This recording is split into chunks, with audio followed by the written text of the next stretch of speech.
Ladies and gentlemen, dear Bible scholars and seekers of the truth, welcome all to our today's program, the Bible Focus. Our focus today is on one of the disciples of Jesus by the name Tabitha, also translated as Dorcas in Greek. Now, Dorcas was also nicknamed as Gazelle, and it was all because of her beauty.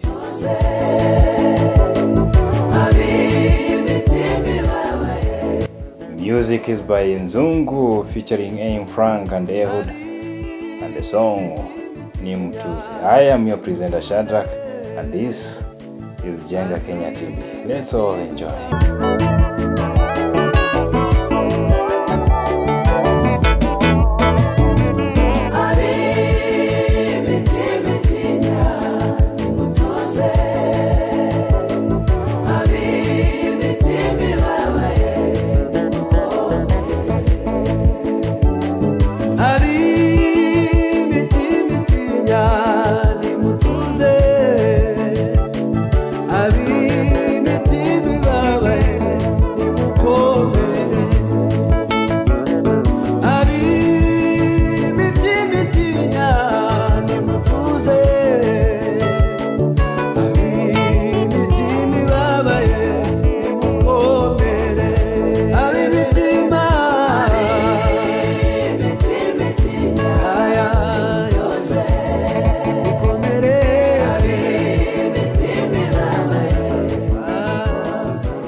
Today's reading comes from the book of Acts chapter 9 verses 38.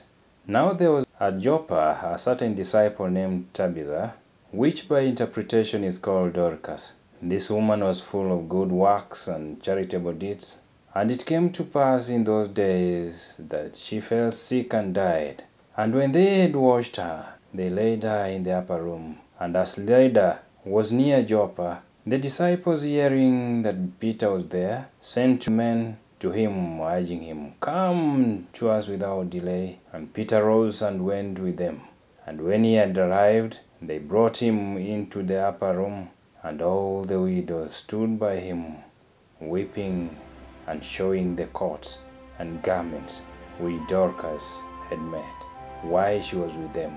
But Peter sent them out, and kneeled down and prayed, and turning to the body, he said, "Tabitha, rise." And she opened her eyes, and when she saw Peter, she sat up. And he gave her his hand and raised her up, and calling the saints and widows, he presented her alive. And it became known throughout all Joppa, and many believed in the Lord.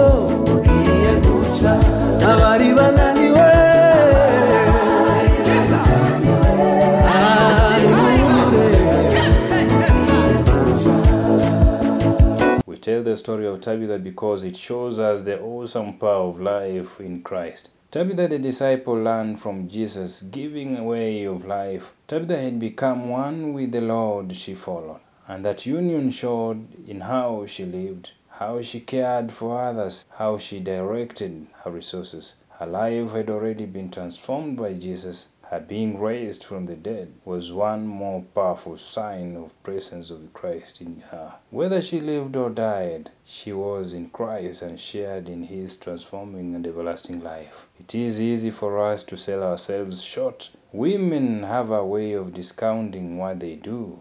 It comes from long practice of reinforcement. "Oh, I'm just a widow. I'm just a guilter. Oh, I don't really have that much money to give.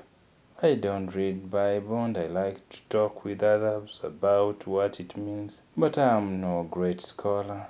I help where I can, but I don't expect that the little I can do will really make a difference." Now Tabitha inspires us to reframe how we see ourselves and the impact we can have. Tabitha is not one of the stars of the New Testament. She is mentioned just once here in the 9th chapter of Acts when the Apostle Peter arrives.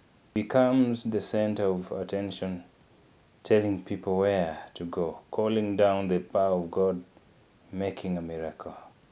Long before Peter enters the story, however, Tabitha had a well-deserved reputation as an alms giver, a philanthropist, someone whose generosity made a difference in Lydda. Her grieving friends were eager to show Peter the clothes she had created, things of beauty and utility that brightened the lives of those who received them. She also had a reputation as a disciple, someone who had learned and internalized and followed the teaching of Jesus, someone whose life was in Christ. News that God had raised her from the dead traveled fast and had a huge impact.